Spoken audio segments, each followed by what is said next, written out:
Hello, good morning student. Very very good morning बेटा। आज मैं आप लोगों को संस्कृत में जो ये आपका द्वितीय पाठ है चत्वारा पुरुषार्थ, मैं इसके बारे में आप लोगों को ये चत्वारा पुरुषार्थ धर्म, अर्थ, काम, मोक्ष, ये चार जो था उसमें मैं आप लोगों को दो के बारे में समझा चुकी हूँ, एक धर्म और एक अर्थ। आज मैं आप लोगों को इच्छा और धर्म अर्थ तो समझा चुकी हूँ, काम और मोक्ष के बारे में समझाऊंगी। तो चलिए मैं आप लोगों को समझा रही हूँ बेटा। इसमें कह रहा है इच्छा कामस, पहले रीडिंग करती हूँ फिर मैं आपको समझाती हूँ। इच्छा कामस अपणंग नामम काम इति शब्देन सर्वविधा इच्छा अभिधीयते इच्छा सुखस्य भवति अतः पुरुषः यद यद यद सांसारिक सुखम इच्छति तत् तत् सर्व कामे अंतर्भवति। इसमें यह कह रहा है बेटा, जो इच्छा जो है वो क्या है, काम का दूसरा नाम है। इच्छा कामस्य अपरंग नामम मीन्स इच्छा जो है वो काम का क्या है, दूसरा नाम है। काम इस शब्द से सभी प्रकार की इच्छाओं से माना जाता है। इच्छा सुखस्य भवति, इच्छा जो है सो सुख के लिए होती है। भवति मीन्स होता है होना। अतः पुरुष यद यद सांसारिक सुखम इच्छति तत् तत् सर्वम कामे अंतर्भवति। इसका मतलब ये हुआ बेटा, जो मनुष्य जो है जिस जिस संसारिक सुख की इच्छा करता है, सुख की इच्छा की चाहत होती है, वे सब काम के अंतर्गत होते हैं। कदाचित सह वृक्षादीनां शोभां द्रष्टुम इच्छति कदाचित संगीतं श्रोतुं कदाचित प्राकृतिकानां मनोहारीणां दृश्यानां सौंदर्य द्रष्टुं कदाचित सुगंधान आघ्रातुं कदाचित सुखदासु सयासु सयितुम अभिलाषित। इसका मतलब ये हुआ बेटा, जो मैंने अभी आपको बोली हूँ, जिसको इच्छा करता है वो सब काम के अंतर्गत होते हैं। कभी वह वृक्ष आदि की शोभा देखने की इच्छा करता है, कभी संगीत सुनने के लिए, कभी प्राकृतिक मनोहरी दृश्यों को देखने के लिए, कभी सुगंधों को सूंघने के लिए इच्छा करता है, कभी सुखदय शैया पर सोने की अभिलाषा करता है। काम में ही पुरुष इन सभी क्रियाओं में प्रवृत्त होता है।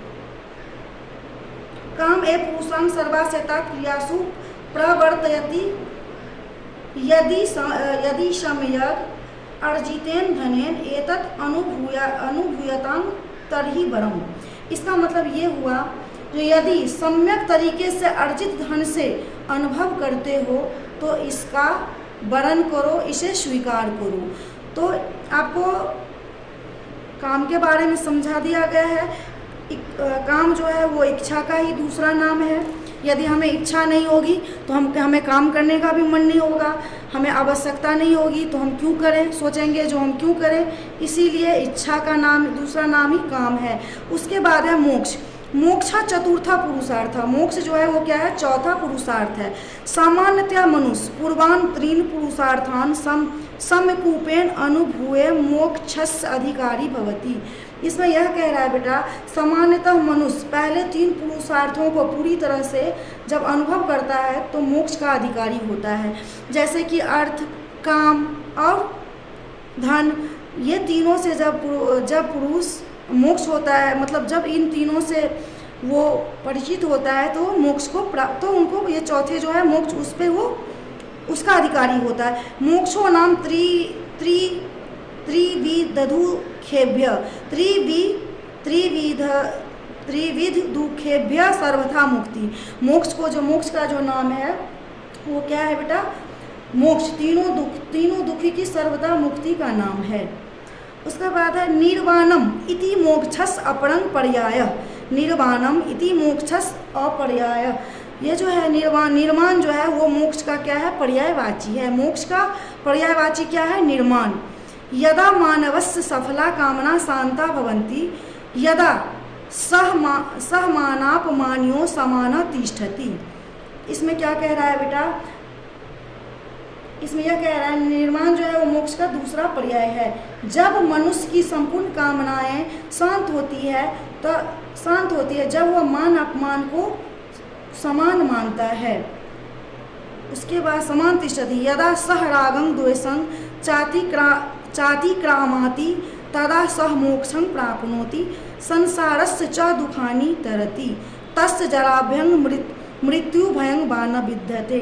और कह रहा है अपमान का समान मानता है, और जब वह राग द्वेष के चक्कर से दूर होता है तब मोक्ष की प्राप्ति होती है और संसार के दुखों से मुक्त होता है। उसको बुढ़ापे का डर अथवा मृत्यु का डर नहीं होता है। तो चलिए आज मैं आप लोगों का इस चैप्टर, ये चैप्टर है चैप्टर नंबर 2, इसे चत्वार्थ क्या है चत्वारा पुरुषार्थ, इसका मैं आप लोगों को रीडिंग के साथ साथ अर्थ भी समझा दी हूँ बेटा। तो चलिए आप लोग इसे रीडिंग भी कीजिएगा और इसका अर्थ भी समझिएगा, और इसका जो ये क्वेश्चन आंसर है शब्दार्थ है वो मैं आपको नेक्स्ट क्लास में करवाऊँगी बेटा। ओके, थैंक यू, धन्यवाद। और आप लोग इसे पढ़िएगा, आप रीडिंग कीजिएगा तभी इसकी समझ आएगी, इसकी अर्थ भी आप लोग खुद से समझ सकते हैं, इसमें कुछ नहीं है, बस आप लोग इसे रीड कीजिए और पढ़िए। Okay, thank you.